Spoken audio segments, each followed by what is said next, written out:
Good morning friends. இப்போ வந்து mutton குழம்பு செய்வது எப்படி பார்ப்போம். இப்போ வந்து அந்த பேனை வச்சுட்டோம். நம்ம வச்சுட்டதுக்கப்புறம் எண்ணெய் ஊற்றியாச்சு. இப்போ ஃபஸ்ட்டு வந்து நம்ம சீரகப்பொடியை வந்து போட போகிறோம். சீரகத்தை போடுறோம். லவங்கம், பட்டை, கிராம்பு இதெல்லாம் எல்லாமே 1 பிஞ்ச் அளவு தான் வந்து நான் எடுத்து வச்சுருக்கேன். ஏன் அப்படின்னா நிறைய கரம் மசாலாலாம் நம்ம சேர்ப்போம். கரம் மசாலா சேர்க்கும்போது அதுலேயே வந்து ஆல்ரெடி இருக்கும். அப்புறம் கொஞ்சம் கருவேப்பிலை போட்டுரும். ஒரே ஒரு பச்சை மிளகாய் எடுத்து சேர்க்குறோம்.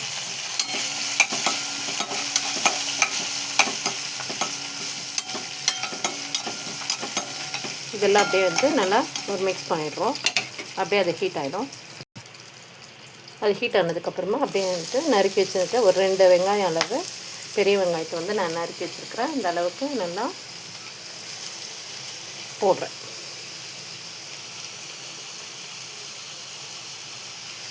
இந்த எண்ணெயில் வந்து எப்போவுமே எண்ணெய் வந்து ஓரளவுக்கு தான் வந்து கம்மியாக தான் சேர்க்கணும். ஏன் அப்படின்னா இந்த மட்டன்லாம் வந்து அதிகமாக கொழுப்பு சத்து இருக்கிறதுனால அதுலேருந்தே வந்து நமக்கு ஆயில் வந்து இறங்கும். அதனால் ஒரு 2 ஸ்பூன் அளவு மட்டும் சேர்த்துக்கிட்டு நம்ம வந்து ஸ்டார்ட் பண்ணிடலாம் நம்ம ஒர்க்கை. வெங்காயம், இந்த பச்சை மிளகாய், கருவேப்பிலை இதெல்லாம் வந்து இந்த ஃப்ளேவர் வந்து நல்லா இதாகிடுச்சு. ப்ரௌன் கலராக மாறிட்டதுக்கப்புறமா நம்ம என்ன போட போகிறோன்னா நறுக்கி வச்சுருக்க தக்காளி, ஒரே ஒரு பெரிய தக்காளி மட்டும் நான் சேர்த்துருக்கேன். இது ஒரு 1/4 கிலோ அளவு மட்டனுக்கு நான் வந்து இப்போ ப்ரிப்பேர் பண்ணிகிட்ருக்கேன். அதுக்கப்புறம் அதையும் வந்து இதோட சேர்த்து நல்லா மிக்ஸ் பண்ணிடணும். நல்லா மிக்ஸ் ஆக தான் உங்களுக்கு வந்து ஃப்ளேவர் கிடைக்கும். ஃப்ளேவர் வந்து இறங்கணும். இந்த ஃப்ளேவர் இறங்கும்போது தான் நமக்கு அந்த மட்டனில் இருக்க ஃப்ளேவரும் இந்த ஃப்ளேவரும் மிக்ஸ் ஆகிட்டு நமக்கு நல்லா டேஸ்ட் வந்து கொடுக்கும். நம்ம உடம்புக்கும் வந்து ஹெல்த்தியாக இருக்கும். ஆல்ரெடி வந்து மட்டன் வேக வச்சிருந்த இதில் வந்து உப்பு வந்து சேர்த்துருக்கோம். அதனால் இப்போ தக்காளி வதங்கணுன்றதுக்காக நம்ம வந்து கொஞ்சம் உப்பை வந்து சேர்த்து நல்லா வதக்கிக்கிறோம்.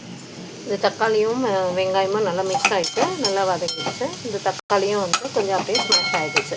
இந்த ஸ்டேஜில் நம்ம என்ன போடணும்னா 1 ஸ்பூன் அளவுக்கு இஞ்சி பூண்டு பேஸ்ட்டு வச்சுருக்கேன். அந்த இஞ்சி பூண்டு பேஸ்ட்டை வந்து இதில் போடுறோம். நம்ம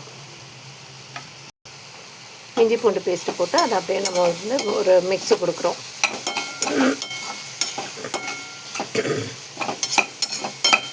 இது நல்லா மிக்ஸ் பண்ணிகிட்ருக்கோம். இப்போ வந்து அது ஒரு 2 நிமிஷம், ஒரு 2 செகண்ட் மட்டும் நல்லா மிக்ஸ் ஆகணும்.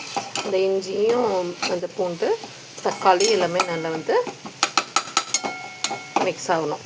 ஒரு 2 செகண்ட் வந்து எல்லாமே மிக்ஸ் ஆகிடுச்சு. அப்போ வந்து நான் கொஞ்சம் மிளகுத்தூள், கரம் மசாலா, அப்புறம் நார்மல் மிளகாத்தூள், கொஞ்சோண்டு காஷ்மீரி மிளகாத்தூள் எல்லாமே எடுத்து வச்சுருக்கேன். அதை வந்து இதோட மிக்ஸ் பண்ணுறேன்.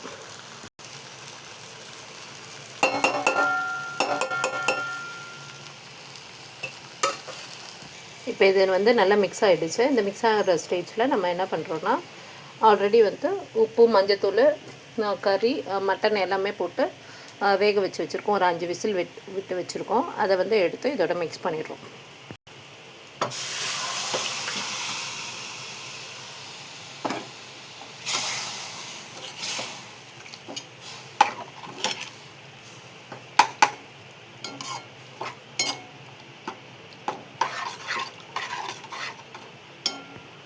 இப்போ எல்லாமே மிக்ஸ் பண்ணோன்னே இது ஒரு கலர்ஃபுல்லான மட்டன் வந்து ஹீட் ஆகிட்டுருக்கு. இப்போ ஆல்ரெடி வெந்திருக்கும். இன்னும் வந்து இந்த மசாலா அளவோடு சேரணுன்றதுக்காக நம்ம வந்து இந்த மட்டனை வந்து கொஞ்சம் ஹை ஃப்ளேமில் வைக்கிறோம்.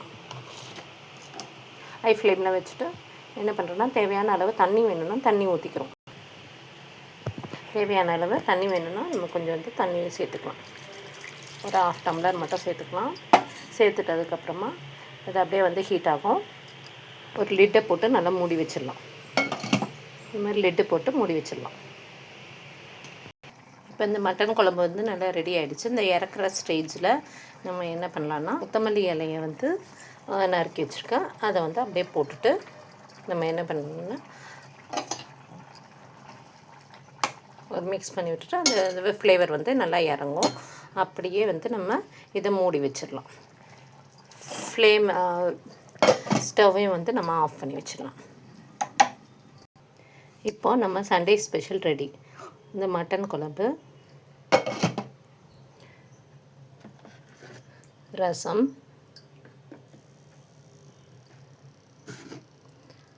ரைஸ், கொஞ்சமாக தயிர் உர போட்டு வச்சுருக்கிறது இருக்குது. இப்போ Sunday special over. Thank you friends. நீங்களும் ட்ரை பண்ணி பாருங்கள் வீட்டில்.